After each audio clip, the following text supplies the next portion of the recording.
Voilà maintenant 2 ans. 2 ans que je vis dans le silence, dans le mensonge. 2 ans que je refoule mon passé. 2 ans de souffrance. Je me suis bien trop tue. J'ai menti à tout le monde et à moi-même à propos de toi. Je me suis persuadée que tu étais sorti de ma tête, de ma vie. Je t'ai renié dans l'intérêt que j'aille mieux. Ça n'aura fonctionné qu'un temps. Aujourd'hui, au final, je me suis encore pire. Malgré tout, il ne passait pas une seule journée sans que je pense à toi. Je pense toujours aux bons et aux mauvais souvenirs qu'on a pu partager. Mais je pense surtout aux mauvais.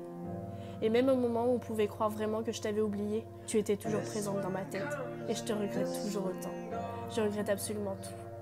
Chaque jour qui passe, je me rends compte un peu plus de la personne merveilleuse que tu es. Et je me rends compte de ce que j'ai pu gâcher. Et je m'en mords un peu plus les doigts chaque jour. Avec toi, j'avais appris à aimer. J'ai découvert ce sentiment qu'on appelle le bonheur. Cette sensation de se sentir soutenu, en sécurité. On se sent tellement fort qu'on se croit capable de réussir n'importe quoi. Puis tu es parti. Avec le temps, je ne peux que te féliciter d'avoir trouvé le courage pour le faire. Mais l'amour n'excuse pas tout, et heureusement. Tu disais que sans moi tu n'es rien, tu te sentiras jamais aussi bien avec une autre personne que moi. Jamais tu ne cesseras de m'aimer. Des paroles qui venaient du fond du cœur, et face à ça, je n'ai jamais su faire autre chose que de te répondre par le silence. Et je m'en excuse. C'est juste que je n'étais pas prêt à représenter quelque chose de si important pour une autre personne. Alors j'étais restée de marbre. Mais j'étais vraiment touchée. Et ce au plus haut point. Et ça, fallait que tu le saches. Au final, c'est moi qui n'ai rien sans toi. Je me sentirai jamais aussi bien avec une autre personne que toi, et jamais je ne cesserai de t'aimer, peut-être. Les rôles se sont inversés. Tu es toujours à mes yeux la personne la plus aimante, la plus affectueuse, la plus fidèle et la plus belle que je n'ai jamais rencontrée. Pendant un temps, je disais le contraire, voulant montrer aux autres que je suis soi-disant fort et donc capable de te renier pour toujours comme si tu n'avais jamais existé. Et ça me faisait bien mal de dire et faire tout ça. Et même avec la véritable envie, jamais je ne pourrais t'effacer complètement de mes pensées. En tant que premier amour, nous avons fait beaucoup de choses ensemble. J'ai découvert ce qu'est l'amour dans la plupart de ses termes, et ces choses-là ne s'oublient jamais. Et c'est pour ça que tu occupes naturellement une place dans mon cœur. Et j'aurais beau te haïr ou t'insulter, tu seras toujours ici. Alors autant t'accepter et avancer avec les bonnes et les mauvaises choses qu'on a vécues. Il fallait que tu saches que depuis que j'avance sans toi, j'ai fait des rencontres, j'ai eu des relations. Ces personnes ne m'ont apporté que de la colère, des fausses promesses, des déceptions sur déceptions. Ces personnes, je les ai complètement ruinées, même si cela n'a pas été forcément simple pour des raisons qui sont édites finalement. À l'heure actuelle, je suis dégoûtée des personnes qui partagent le même genre que toi, car à part de la manipulation, on est loin de ce que toi tu as pu m'offrir.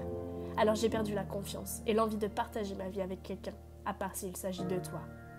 Tu es quelqu'un de bien, réellement, j'en suis sûre. Même si je suis consciente du mal que tu es capable de m'infliger, si l'opportunité se présente à toi, tu l'as déjà fait, mais je ne t'en veux pas. Et si tu recommences, je ne t'en voudrais toujours pas. Tu sais, on paie toujours ce que l'on fait. Et tu peux bien me croire aujourd'hui encore que je le paie. Mais si tu considères que c'est pas assez pour moi, si tu veux continuer de te venger, alors vas-y, je t'encourage de le faire jusqu'à que tu te sentes mieux.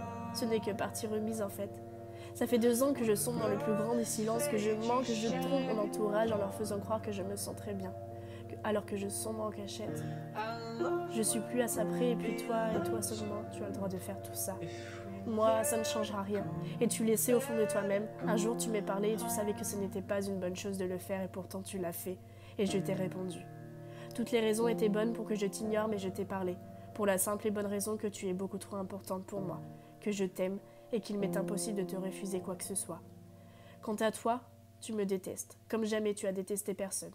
Tu es passé d'un extrême à l'autre. Quelque chose de surprenant mais parfaitement justifié, et je ne peux que te donner raison. Tellement je t'aimais, tu étais mon obsession et je voulais te pousser vers le haut. Mon seul objectif était ton bonheur, ton bien-être. Ça comptait tellement pour moi vu l'incroyable personne que tu es, que cette volonté de se battre pour toi s'est transformée en rage. Cette rage m'a rendue aveugle, et cette obsession peut arriver à une fin. Je devais y arriver quoi qu'il le coûte. Mais si tu devais en souffrir, alors tu as souffert. J'étais complètement aveuglée, incapable de voir ce que je faisais, incapable de me raisonner. Je ne sais plus ce qui m'a pris. Tu sais que tu étais la prunelle de mes yeux. Je pense que tu te poses encore des questions. Pourquoi j'ai eu un tel comportement? Moi aussi, je ne comprends toujours pas pourquoi je suis partie si loin. Comment tant d'amour peut générer autant de haine? Mon but était juste de t'aimer. Je m'en veux. À chaque occasion que j'aurai, je m'excuserai. Et ta réponse, je la connais. Elle sera toujours la même. Tu me détestes.